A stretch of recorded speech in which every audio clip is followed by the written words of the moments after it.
Guys, I have a surprise for you. I just received the Xbox Series U. Look at it. Look how nice this thing is. Look at this thing. Look. Hey guys, welcome back to the Embedded Next Gen. It's your host Mohsen, and today I want to talk about the Xbox Series S and the Xbox Series X and PlayStation 5. How does the Xbox Series S compare to the Xbox Series X and PlayStation 5? Do the specs matter in this regard? And is the Xbox Series S powerful enough to run all these next-gen games? So let's talk about this. But guys, before we continue, please hit that like button and subscribe to the Embedded Next Gen and hit that bell icon. Don't miss anything. Guys, let's continue. The Xbox Series X seems to have a pretty speedy SSD and pretty speedy CPU and a 4 teraflop GPU, which is nice for a $299 console.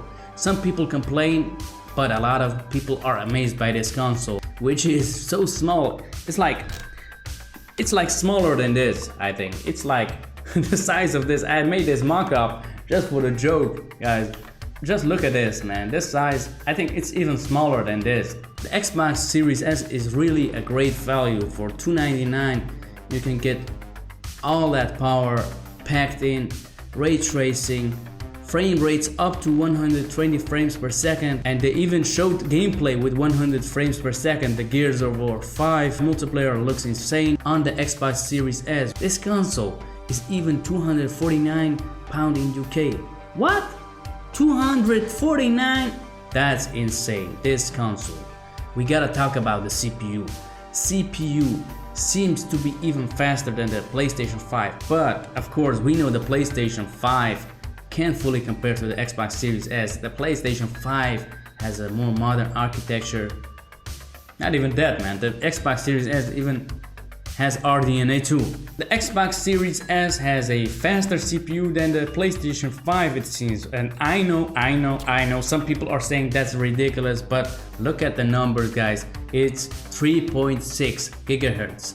I know PlayStation 5 has a more powerful specs overall, but I think this really matters for the Xbox Series S, aiming at 1440p and 60 frames per second and up to 120 frames per second. But PlayStation 5 aiming at even 8K according to their spec sheet, and 4K 60 frames per second, 4K 120 frames per second. I think the PlayStation 5 has to show more in this regard. Xbox Series X is powerful enough, I think, to last a few years. PlayStation 5, I don't know, man. I think that console will get a faster refresh than the Xbox Series X, to be honest.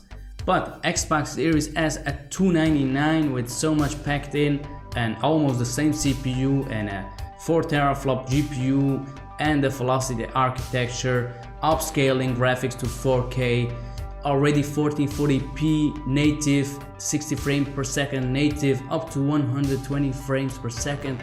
That is a lot of value. And also, don't forget, guys, they have the Game Pass service. They have now EA Play in Game Pass, so you can play FIFA, Battlefield, Star Wars, Need for Speed, Mass Effect, all those kind of games with Game Pass. That's a lot of value.